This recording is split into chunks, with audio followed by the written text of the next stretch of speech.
Hey guys, and welcome back to another episode of Mountain Blade 2 Bannerlord. Now, today we're going to be looking at the strengths and weaknesses of the Battanian kingdom. So, King Caladog and his Battanian forces, all of his lords, they live in quite a horrible position within the world of Calradia. And I'm sure most of you noticed throughout your own playthroughs that Battania usually gets picked on and beaten up quite badly. Now that is because they are situated in the middle of enemies on all sides. Now it's always, every single time I've had it at least, Valandia just kicks their ass. They will always take Maranath and Seon on. I've always have this. They sometimes they take Pen Cannock and Dunglanis, but most of the time it's this side. Sturgia is usually at war with Battania as well, and they end up capturing a lot of their lands. Sometimes Battania makes a decent push against the Western Empire and might take some of their lands, but it's quite rare, to be honest. But this is one of the main weaknesses of Battania. So if you don't reinforce it, like if you don't join their faction and fight alongside them, they will just get beaten around the map and usually just succumb to these kind of 3 settlements left. So if you join them, you can help them go so far, and they're an absolutely amazing faction. It's just they're in a terrible position. They've got enemies on all sides. They're literally in a circle and have enemies coming down from every angle on them. So they don't really get a chance to make a push outwards. But as far as the actual faction itself, the lords, the troops, the actual settlements themselves, everything about this faction is absolutely amazing. And they have the best archer in the whole entire game. And we'll see if we can jump in here and see if they got one. They do. So the Highborn Youths, which eventually down their entire tree will eventually become the Battanian Fian champions. Now these guys are fierce opponents. They carry a woodland longbow, as you can see here, very high damage, very fast missile speed, and it's incredibly accurate. I know you can't quite see it there, but they also carry 2 stacks of bodkin arrows. So obviously very accurate and very high damage with those, and they carry a 2-handed sword. So these guys are not bad in a melee fight either. These guys can handle themselves. They've got incredible armor too. Look at that, body armor of 48, which is absolutely brilliant for an archer at least. These guys kick ass. They are absolutely phenomenal archers. They always hit their targets. Okay, well I mean that's not true. But they're pretty damn accurate, if you know what I mean. They're really, really, really good. And obviously they have a lot of ammo on them as well. And like I said, they're just incredible at melee combat as well. With their 2-handed sword, they can really, really kick ass. And without a doubt, they're the best archers within the game.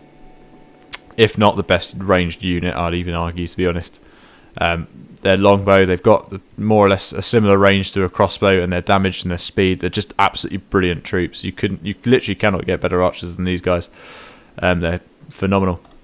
Now, if we have a look at the rest of the tree, so one of the, besides best archers being a very strong thing going for the Battanians, another thing they've got going for them is their flexibility with weaponry. So these guys are amazing infantry. The only thing that they don't have going towards them is their lack of armor for their actual footmen. But what they do have, like I said, is very flexible weaponry. So these guys are all round really, really good and quite fearsome infantry altogether.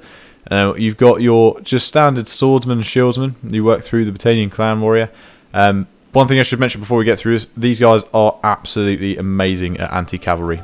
As you can see, just like Valandia, most of them carry polearms.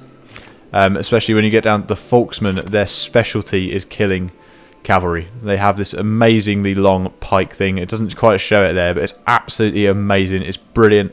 It's bloody long. It does some serious damage, and they carry 2 lots of throwing axes as well. So these guys will shred cavalry. I just try and avoid using cavalry against the Battanians if ever I fight them, because they just die straight away. It's not worth it. You cannot pierce through their formations when they've got these guys going for them.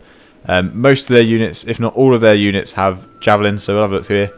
The Oathsworn have javelins. We've got the Folksmen, 2 sets of throwing axes, and their wildlings, which also carry another very high, long, fine spear with a javelin.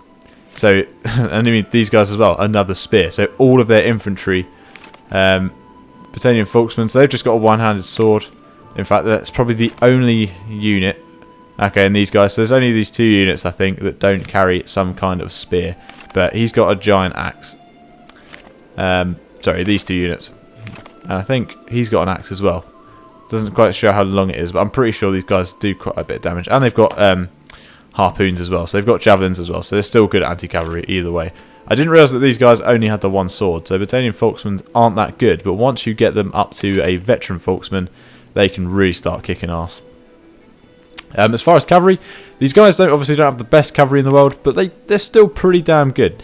You've got to give them that. They don't carry any javelins on their cavalry, but they do have very long lances, or spears, I suppose. Yeah, spear. Yeah, they carry really good spears. They've got very good armour. Their horses also have very good armour, and they just generally have quite good horses too. And the mounted skirmishers as well. Now, these guys carry javelins, and I think these guys are probably actually better than the horsemen.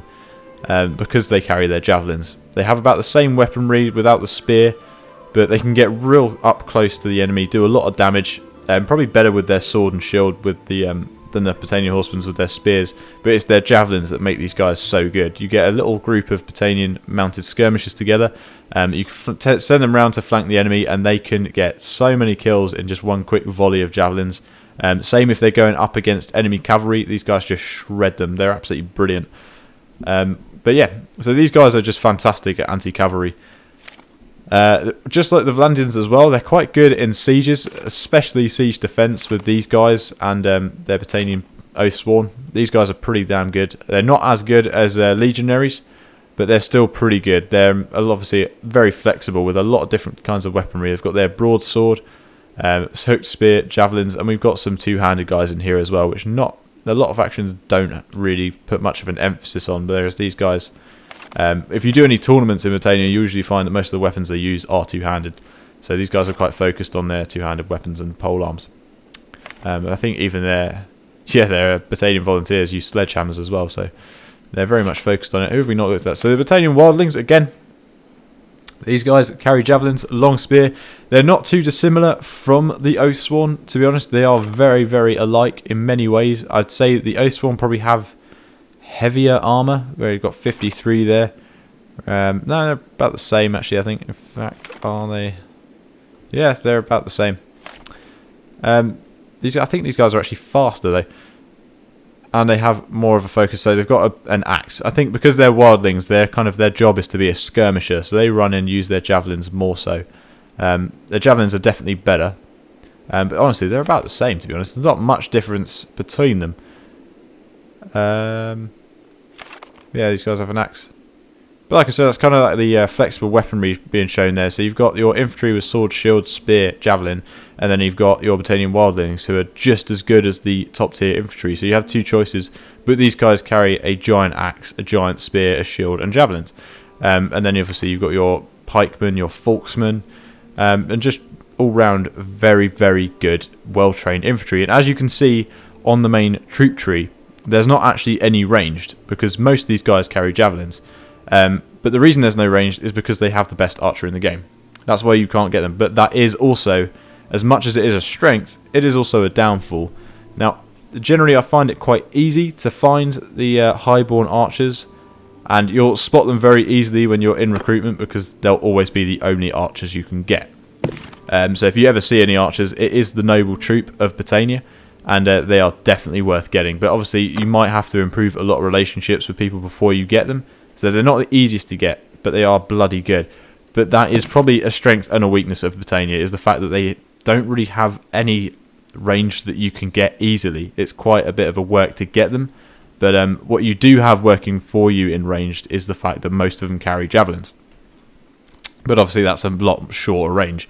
But these guys, because their armour isn't weak, but it's lighter, it means they're a lot faster moving on the battlefield than most other factions. So you've got to kind of use that, you've got to change up your tactics than what you would use with most other factions, and really use an emphasis on your infantry. If you're going to be part of this faction, you mostly just have to have your infantry, and you've got to move quick, and you've got to know how to flank out your enemy and make sure to avoid their range, because you have none of your own. So if you're going to play these guys, you've got to play it aggressively and just try and move as fast as possible against your enemy.